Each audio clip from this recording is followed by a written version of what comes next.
Thank you, Madam Speaker. And I'm just going to ask again that we vote no on this bill.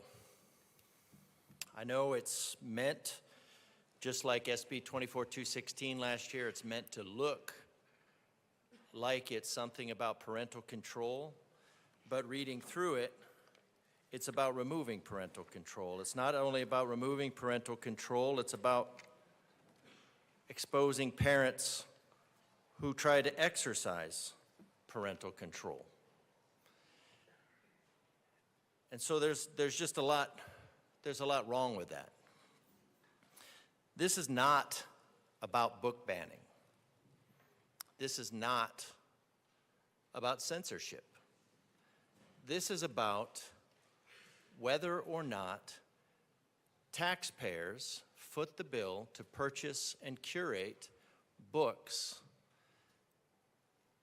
that should probably be left for discussions with their parents. Somebody. And we covered some of the books that were mentioned last time, specifically as uplifting and wholesome. And I couldn't read 2 sentences from those books before I was shut down. And received a lot of complaints for why my First Amendment was restricted. When I'm speaking on behalf of my constituents who want to have some control over whether this type of material is in libraries with the ability for the access of children.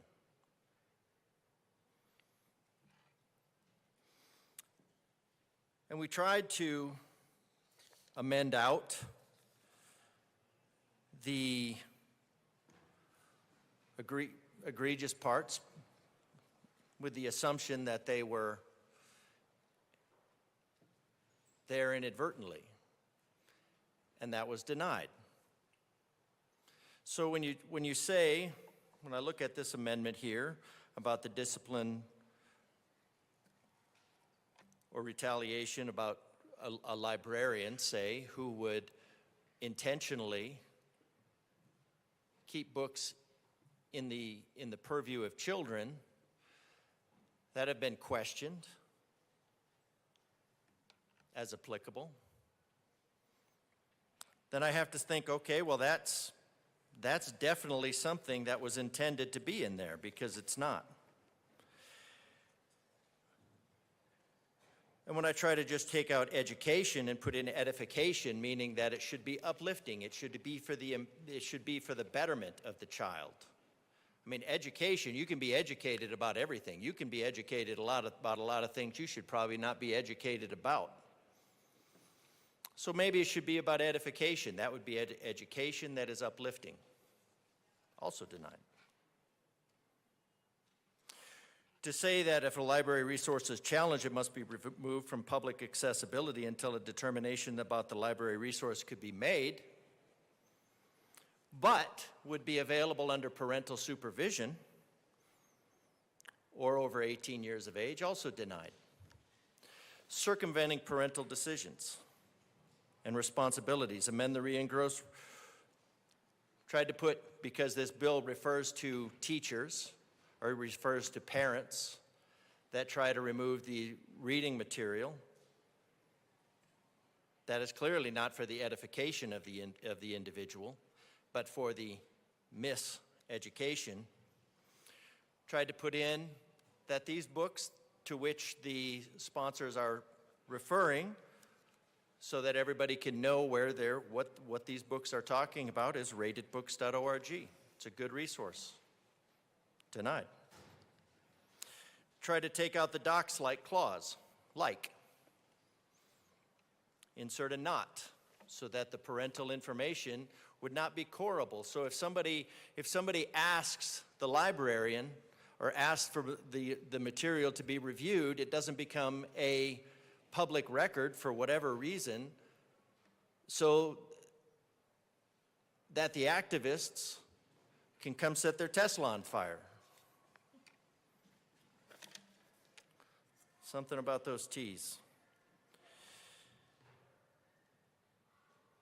And then trying to change it to a petition so that parents, as they're learning about this bill, could maybe petition it. Unlikely. We know that Colorado is largely not paying attention, but I thought maybe again, I'll just step it down a notch on the reading because we want to see what's for the education of our children. And this is from a rated 3 book, so pretty low, not from the deep end, warming up in the early pages. I'm saying it because I think I have a responsibility. I had a good rape, the kind where I thought I was young enough that it was definitely not my fault. I was not sexy enough for people to think that I might have secretly wanted it. There's no word, no planet on which a 9-year-old should learn about sex and syphilis in an emergency room while an intern glues her face back together. My friend Sid, short for Sydney, thinks virginity is in stages: mouth virginity, hand virginity, even boyfriend and girl virginity. Representative DeGraff, I think you made your point. Please proceed. Thank you, Madam Speaker. I think my point here is that a body of adults becomes uncomfortable with reading a level 3 book. A level 5 book. Whew. Does anybody want to hear level 5? Reading from the deep end of a level 5 curated by professional librarians, as the bill says, intentionally. Professionally. You can't handle a level 3 book. We know from studies on the brain that these books have their intended deleterious effect. They mess up because when they are not ready for it, they trigger all the dopamine receptors of the kid, and then they shape their view of normal. Because this book, this level 3 book, is placed for them by who they would call trusted adults. And as we heard testimony, that these are some of the same kids that will plant a jelly bean one day with the expectation of getting a lollipop the next. And they trust the adults and they trust the people in this room. Now, they shouldn't, because these books that this bill is intended to keep in school libraries are predatory. They have a long-lasting effect. They affect the brain plasticity in physical ways, not just in psychological ways, but in physical ways. That makes their relationships harder when they're adults. The pornography in some of these, we know from listening to testimony on other bills, makes females afraid to be female. But still, we pay for them with tax dollars. Again, this is not censorship. This is saying these books are still available. They would still be available.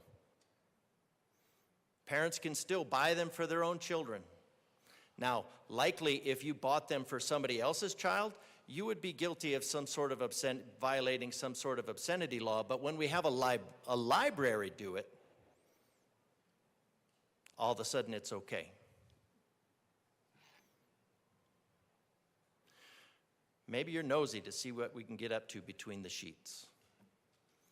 These books are encouraging kids to take on risky behavior. We know from last year when we talked about this, kids are ending up in the hospital because of these books. Representative DeGraff, you have 15 seconds remaining. Protect the children. Don't be the strangers that are a danger. Representative Garcia.